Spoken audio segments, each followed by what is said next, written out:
dead who did these things, we dedicate this program, The Dambusters, presented by the author himself, Paul Brickhill, dramatized by Morris West, an Australasian radio production.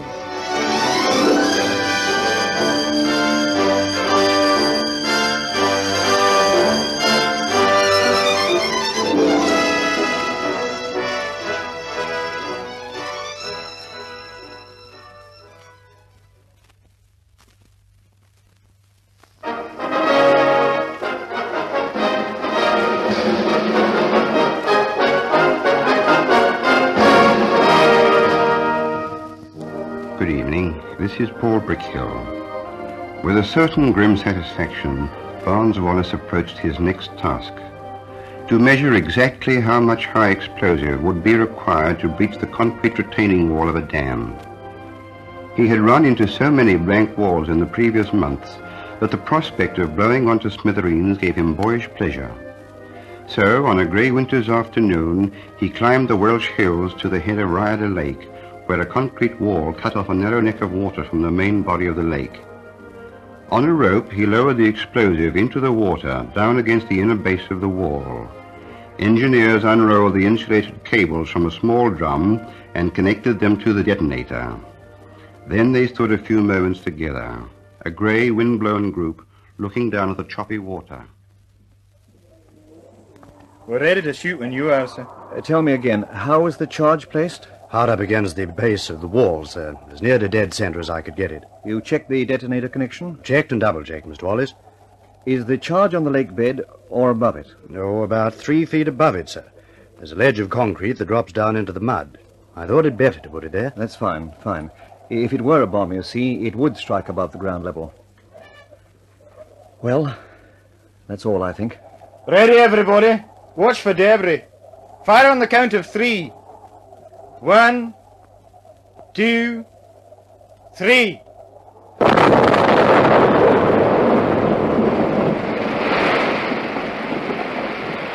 The dam's gone! Do you see that? It's gone! We've blown the dam!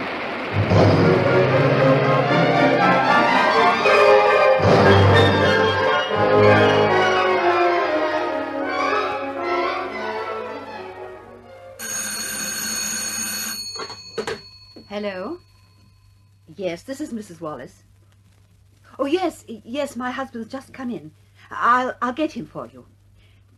It's for you, dear. Sir Henry Tizard. Oh, good, good. I was beginning to wonder why I hadn't heard from him. Thank you, dear. Hello, this is Wallace. Oh, Wallace, this is Tizard here. I got your reports. Most interesting. I passed them on to the quarters, I promised. You got the second set? The test on the bomb casing? Yes, I got those too. Excellent work, Wallace. They convince anybody but a congenital idiot. I'm very glad. When do we start work, sir? We don't. I beg your pardon? I said we don't. Believe me, old man, I'm as disappointed as you are, but... But what? The reports are now in the hands of a bunch of people who call themselves policy controllers. They regard the whole idea as unpractical and wasteful. Oh, no. Now, I don't want you to lose heart altogether. It is going to take some more time. The trouble is, so few people in London seem to be able to read. I'm working on other approaches now. But if only I had something else to show them. But the reports... Now, I've told you, my dear fellow, they can't read. If we had a picture book, perhaps. Pictures? But we've got pictures. Oh, what sort of pictures? Moving pictures. Films. I've got a complete record of every stage of the operation. In the air, on the surface, and under the water. Well, in that case, my dear Wallace, we really can get somewhere. Fast. Pack a bag and your films and get the first train to London.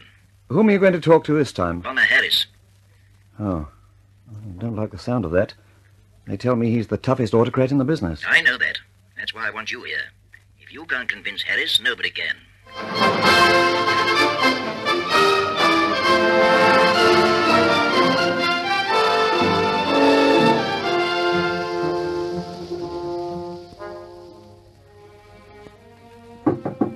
Come in. No, it's you, Tizard. This, I suppose, is your inventor fella. This is Mr. Barnes Wallace. Oh. Well, sit down. Take a chair. Haven't much time to waste. Now, what the devil do you want, Wallace?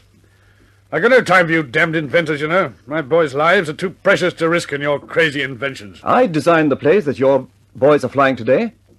Was that? Oh, did you? Well, why don't you stick to your last like a good cobbler? Aircraft are made to carry bombs. Bombs are made to do damage. I've worked out a plan for destroying the German dams in the Ruhr. As I've heard about it. It's far-fetched. I don't think so. I've tested it. It works. If you think you can walk in here and get a squadron of Lancasters out of me, you've made a mistake. You won't. Now, look here, Sir Arthur. Take it easy, Wallace. We don't want a squadron, sir. We'd like a chance to prove it in trial with one Lancaster first. Well, you really think you can knock a dam down with that thing? Yes. It may take 3 or 4, but we can put them all in the same place. We'll prove it will work. I'll prove it, and I'll arrange a squadron. But I'm tired of half-baked inventors trying to run things. Now, look... We've got some films here that show clearly how it works. All right, let's see 'em. I'll get Sanderby in on this. He can work the projector. If it's as good as you say, there's no point in letting everyone know. Come into the projection room. I'll have some tea sent in.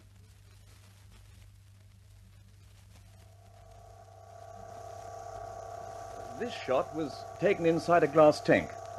You see the model bomb plunging under the water and crawling into position at the base of the wall, which is exactly where we need it, to create the maximum damage by transmitted thrust. And that's all, gentlemen. Switch on the lights. Well, Harris, what do you think? Very interesting. If you want any other demonstrations, I'll be... Nothing more for the moment, thanks. I'll think it over. Good day, Tazard. Good day, Wallace. Thanks for coming.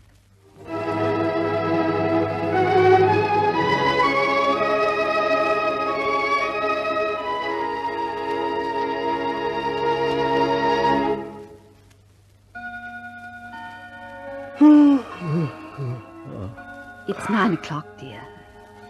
You're tired. Why don't you go to bed early for a change? No, not yet, dear. I'll sit up for a while, I think. You know, I've been wondering... Wondering what, dear? Why it is that men of affairs, men of action, great men, some of them, regard the scientist as a sort of addle-pated idiot who can't even tell the time of day. They don't all think that way, my dear.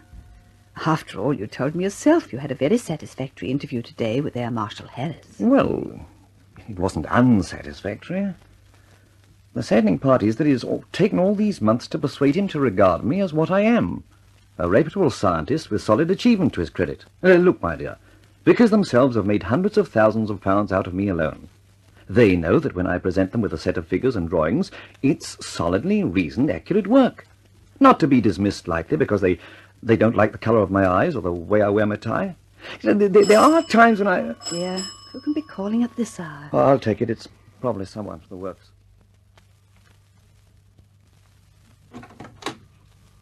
Oh, Sir Charles Craven. This is an unexpected pleasure, sir. Won't you come in? I happen to be passing, Wallace, and as a matter is rather important, I thought I'd take the opportunity of seeing you. Oh, glad you did. You're just in time for a cup of tea. No, Wallace. If you don't mind, I'd like a word in private.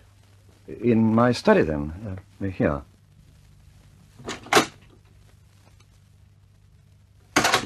And now, Sir Charles, what can I do for you? This could be awkward for both of us. Awkward? In what way? Well, as you know, Wallace, you are and always have been one of the most important and most valued members of Vickers. I'm glad to hear it. The work which you are doing on aircraft design is of vital importance to this country and to the Empire. I'm aware of that, too. Unfortunately, Wallace, you seem to be diverting a great deal of time and energy to this project of dam construction. All of which is quite within the scope of my contract. Oh, yes, quite. No question of that at all. However, Wallace, it appears that you've been peddling this project with some insistence around the ministries. It's an important project. I've used every effort to have it accepted. Quite so. Unfortunately, Wallace, I have received information from certain friends of mine which indicates that you have been making a nuisance of yourself around the ministries. I have been asked to request you in the politest possible fashion to stop this nonsense and stick to your own job. In that case, Sir Charles, it would appear that I'm not acting in the best interest of the war effort. I feel, therefore, that I should offer you my resignation and and try something else. You mean to say that... It's mutiny, that's what it is, Wallace. Mutiny! Mutiny! Do you mind letting yourself out, Sir Charles? I've had a long day. I'm very tired. Good night, Wallace. Darling. Darling, what is it? What was Sir Charles shouting about? I've resigned. Resign? But what for? Why? All your work... Do you mind bringing me a glass of water? I think I'll sit down for a moment. Was it because of the other things you've been doing? That's right. I'm a nuisance at the ministry's. Oh, no. I'll get the water. No, it's all right now, my dear. It's foolish to be upset. Just make me a cup of tea. I think I'll go to bed. Good night, my dear.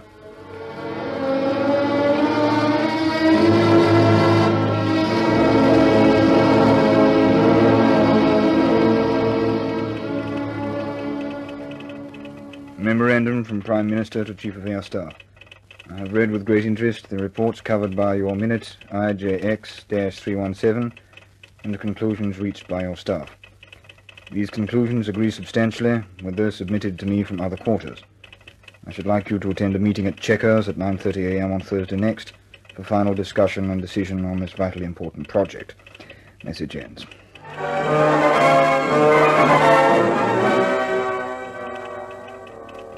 Memorandum acknowledged. I shall be present at the Chequers meeting on Thursday next at 9:30 a.m.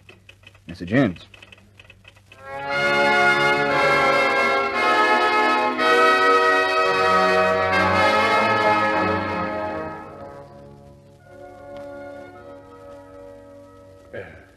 Morning, Mr. Wallace. Huh? Oh, morning, Bert. Oh, Mr. Wallace. Yes, Bert, what is it? I left a message in your office, Mr. Wallace. Sir Charles Craven would like to see you when you come in. Sir Charles? Oh, yes. Yes, Bert, I'll call in and see him.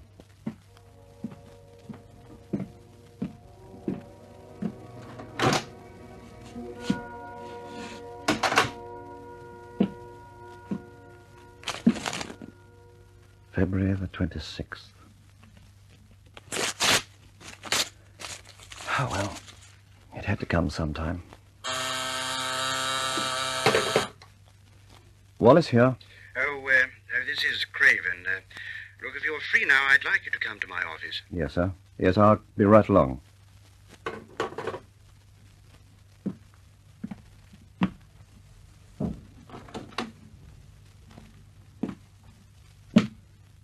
Nuisance to the ministry. Nuisance to the ministry. Nuisance to the ministry. Come in. Oh, good morning, Wallace. Please take a chair. Thank you. Wallace, I feel I owe you some sort of an apology. Well, for... It's unnecessary, Sir Charles. You will probably be called to London within the next hour or two, but for obvious reasons, I should like you to have the news from me first. What news? Mr. Wallace, orders have been received from the Prime Minister through the Chief of the Air Staff that your dams project is to go ahead immediately. The operation must be ready at all costs no later than May. I see. That's very good news, isn't it, sir? That's very good news.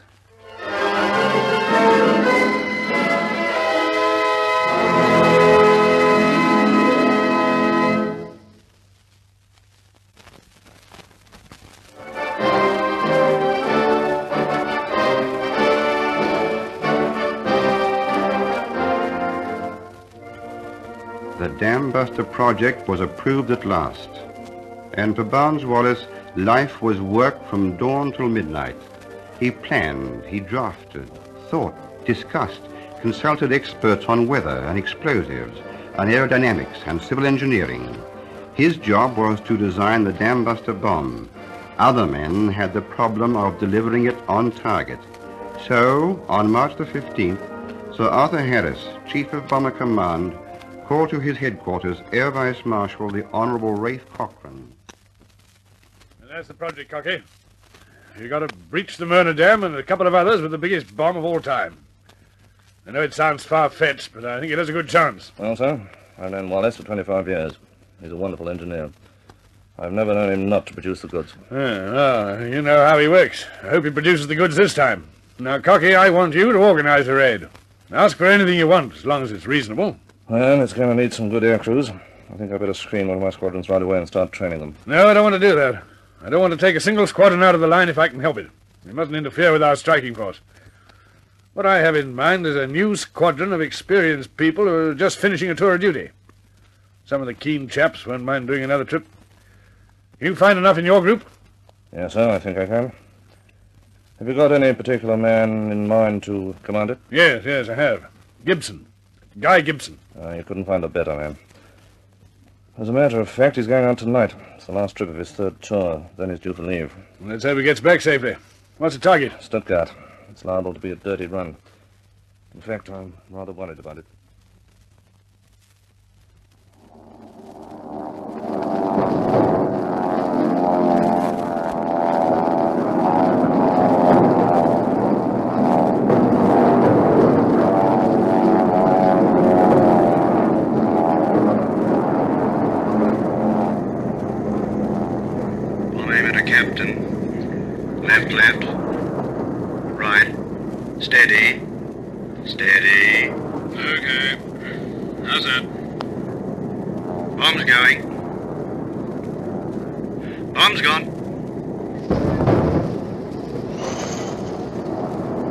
Captain, the crew, port out are gone. I'll take it down. Wait for it.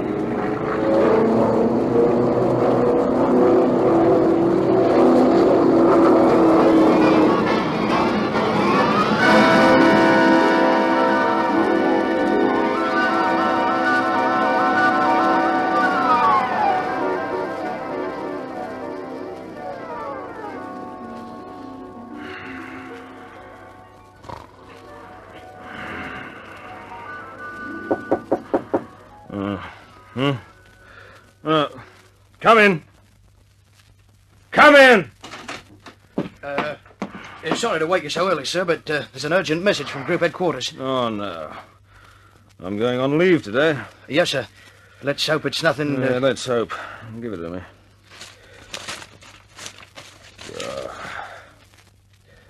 Leave cancelled. Report immediately. Number 5, group headquarters. Wouldn't it? Yes, sir. Wouldn't it?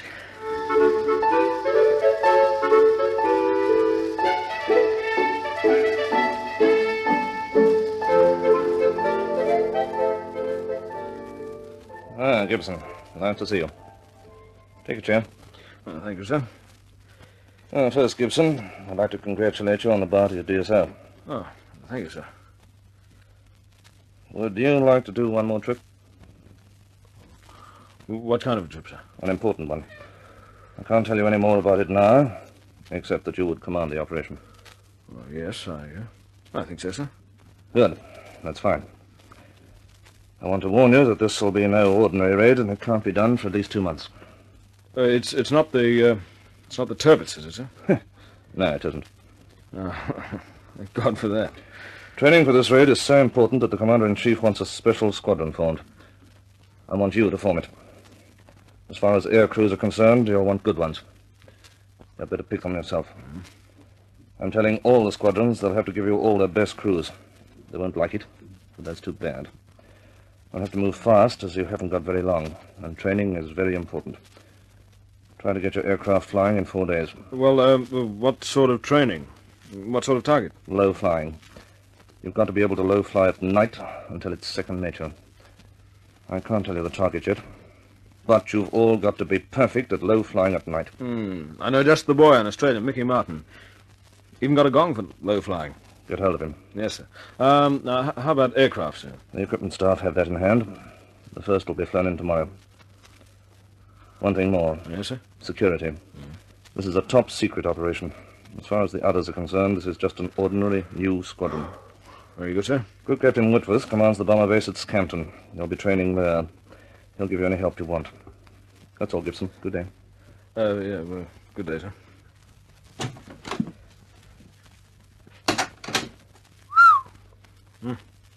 How the hell do you start to organize a squadron?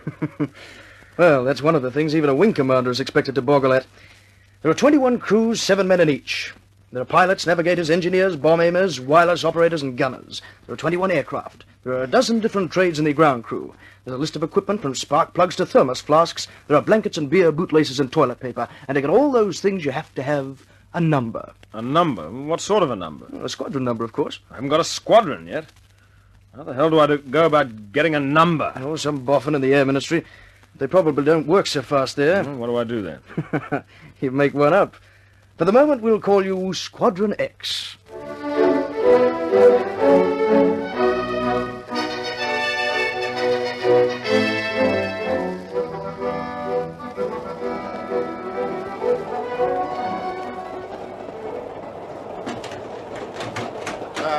Do you mind if I... Well, holy smoke, Gibson, Guy Gibson. Mickey Martin! Oh, come in. Come in, boy. Sit down. Yeah, I sent out a panic call for you 2 days ago. Yes, I got it. I'm on my way to Scampton now. What gives, Guy? What's all the mystery about? Well, it's a long story, Mickey. Most of it I don't know myself. Something about a new squadron. Oh, something, yes. We haven't even got a number yet. A lot of the boys are waiting for us at Scampton. Oh, nice to be with you, Guy, but why me? Well, it's a low-flying job. I want you for training the boys. Do I come in on the strike? You do. Fine. That's all I wanted to know. Whatever boys have you got? Well, there's Hopgood, Shannon, an Aussie, and Burpee, they're from my own squadron. Dingy Young is senior flight commander, and there's quite a bunch of Aussies. Simpson, Foxley, Jack Lego, and Bob Hay. They are my boys. That's a good show. Yeah, we've got a fine bunch of blokes, but I hate to think of the sorting out we've got to do when we get to Scampton. Yeah. You need a good flight sergeant to do that for you. No, I think I got one. Chiefy Powell. You know him? Sure, he's good. He knows his job and he looks after the men. That's a good start, Mickey. I'll be glad to get all the details sorted out and start training.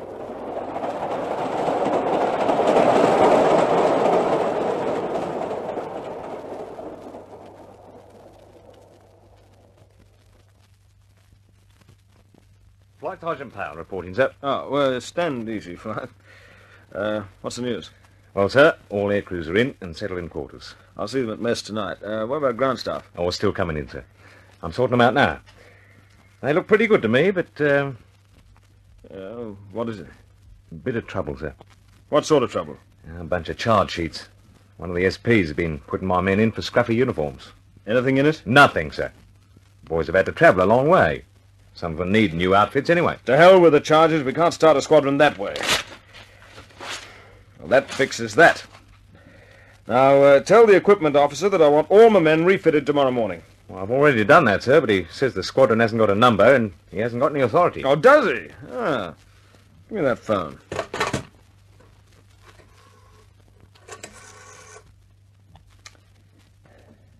Ah, is that the equipment officer? Listen, this is Gibson. And what's this I hear about no refit for my men? I don't give a tinker's damn whether they've got a number or not. That's not your business, that's mine. I want every one of those men completely refitted before parade tomorrow morning. To hell with the papers. I'll sign them when I'm ready. That's that. All right, take over, Flight. I'll see the men on parade tomorrow morning. Yes, sir. And, sir. Yes? I think I'm going to like this squadron, sir.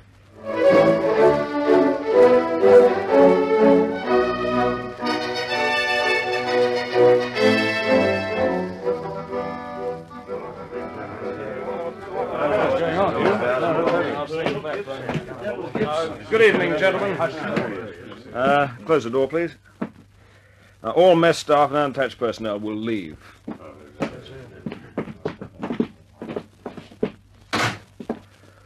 Right.